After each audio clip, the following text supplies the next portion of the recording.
A few days ago, I caught up to Jujutsu Kaisen and I asked this question on Twitter. How much longer do you think Jujutsu Kaisen will go on for? Because personally, after reading the Shibuya incident arc, it felt like the stakes were much higher and there wasn't that much left in the story to cover. Well, it turns out I was right, because just a day later, there was an interview given by the mangaka of JJK, Gege, and in this interview, they confirmed that Jujutsu Kaisen would end by 2023 if all goes according to plan. Now, this is a major news because although that's still 2 years from now, that's not really a lot of time for a manga. So in this video, I want to break down Gege's comments from the interview about JJK ending, how that can impact the story going forward, and what else is there to cover in the story. Now, first off, this interview was absolutely wild. Gege gave away a lot of information that could be seen as spoilers. I'm gonna link the Twitter user who translated this entire interview, so if you want to see more from the interview, definitely go check them out. But as far as Jujutsu Kaisen ending, the other important answer that Gege gave was that as of right now, we're over halfway done with the story. So just recently, chapter 140 came out, so if all goes according to the plan, Jujutsu Kaisen should end in less than 280 chapters, and that's the maximum amount of chapters if nothing changes. But by doing some quick math and the timeline that Gege gave us, we could kind of figure out the minimum amount of chapters as well. Currently, we're at 140 chapters. If we add another 43 weeks that's left in 2021,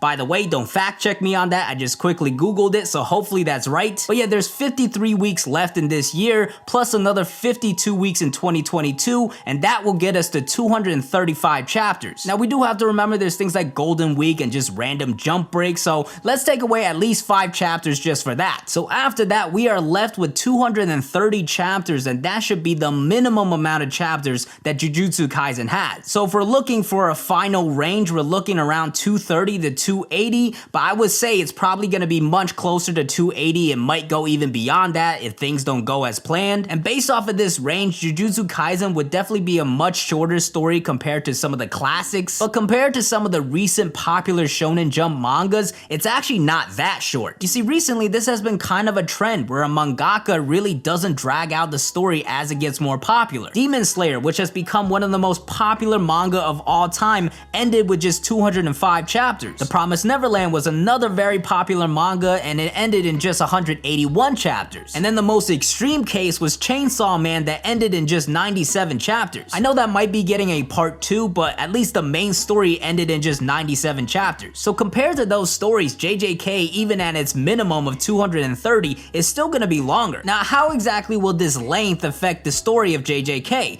Well, first and foremost, it definitely gets rid of some flaws. Until recently, a lot of popular shonen mangas would just keep going and going to the point where the mangaka felt like he didn't really even know how to end the story. So you either got these incredibly crazy plots that just kind of didn't make sense anymore, or the main character would just get so ridiculously strong, and again, the story just didn't quite make sense anymore. So with Gege sticking to this story structure that he has, it definitely gets rid of some of those issues. But at the same time, it's not always proven to be successful. As a matter of fact, the 3 examples that I just mentioned, I feel like Chainsaw Man was the only one that had a satisfactory ending. And I feel like that was mainly because the main cast was kind of small and it really didn't focus on that many characters. But even with Chainsaw Man, when it ended, a lot of people still wanted more. The Promised Neverland, on the other hand, was a series I actually dropped. People are bashing season 2 of the anime right now, but I'll tell you this firsthand, the manga did not get much better. Like Goldie Pond, I feel like was the last good arc, and after that, it really spiraled. And with The Promised Neverland, I really felt like the story expanded way too fast for its own good. It kind of lost the intensity and danger it really drew us in with in the beginning. So honestly, The Promised Neverland probably could have benefited from a longer story. Demon Slayer, in my opinion, was kind of the same. After watching season 1 of the anime, I was really excited to explore all these new characters, but again, the story pace was incredibly fast, and I felt like it was just a rinse and repeat of the exact same thing happening over and over and over again. The ending was really where a lot of people got upset, but for me, it was before that. I felt like I just didn't care about any of the characters. Eventually, I'll probably do some individual videos talking about these series, so be sure you're subscribed to the channel. But yeah, with these stories that really stuck to the structure and didn't expand at all, I don't feel like that's a perfect plan either. So could Jujutsu Kaisen suffer some of the same things?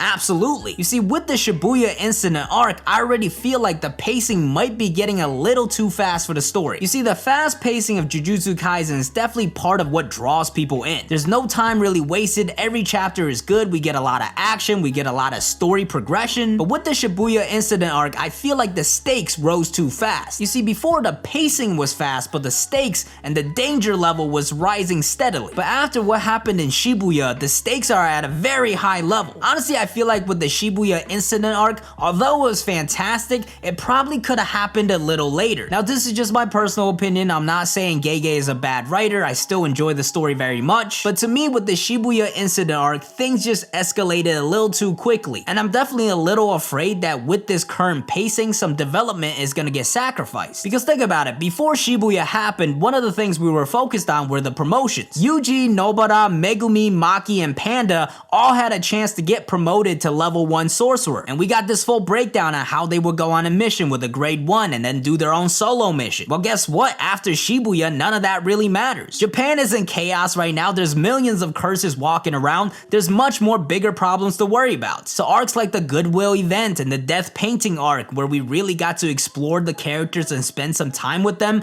we might not get those anymore because there's only gonna be around maybe 100 chapters left in the story, and a big chunk of that will probably be an arc similar to Shibuya where we get a lot of action and a lot going on. So taking that out of it, you really don't have that much downtime to explore these characters. So overall, those are my main worries with the story's pacing and how short it will be. But don't get me wrong, I still love Jujutsu Kaisen right now, and I still think it has a lot of potential to end really well. Unlike the stories I mentioned earlier with Demon Slayer and Promised Neverland, I still really enjoy JJK with where it's at right now. And there is still a lot more to explore with this story that I'm very interested in. So let's talk about what's left for JJK, and Gege kind of hinted at some of these things as well in the interview. First off, he specifically talked about Megumi and Yuji and their endings, and he actually has those fleshed out already, so those two obviously are the main characters and the main focal points, so at the very least, they will definitely get their necessary development. Sukuna's ending was another thing that Gege said they were figuring out, so that should definitely be explored with his past and what his actual goals are. But beyond that, there's still other characters that we kind of need to explore more of, like Hakari. Hakari was another character Gege talked about in the interview, so we should definitely see more of him. Yuta just appeared in the story as well, so we should see more from him as well. But I will say, I am a little worried that characters like Hakari and Yuta won't get as much screen time as they should. They might end up like Nanami, who got a good amount of development, but ultimately I felt like I wanted more from him. I have talked with some other people about how Nanami's story ended, and some people did enjoy it, but for me personally, I definitely do feel like I wanted more from his character. I'm definitely interested to hear your guys' thoughts, so let me know in the comments below. But yeah, beyond the characters, there's other elements like the Big Three family that I feel like you have to explore. We're starting to get more from the Zenin family. I expect the Kamo family to be explored more as well. And of course, the Gojo family we really know nothing else about. So those are some unknowns and characters that we'll definitely explore, but ultimately, I'm just more worried about the characters we've already met. People like Todo and Maki and Panda, are we ever gonna get more development on them? Or did they just peak with the Goodwill event? I definitely do think that's possible, especially with the pacing of the story and the escalation of the story. But yeah, overall, I'm still incredibly excited to see where this story goes. I'm definitely gonna be doing a lot more JJK content on this channel, so be sure you're subscribed. But anyways, thank you guys for watching the first video on this channel. I hope you enjoyed. If you did enjoy, please hit that like button. It really helps a lot with the channel. If any of you like One Piece, I got a One Piece channel called I'm D King, so be sure to check that out. Also, be sure to check me out on Twitter and Twitch at I'm D Zach,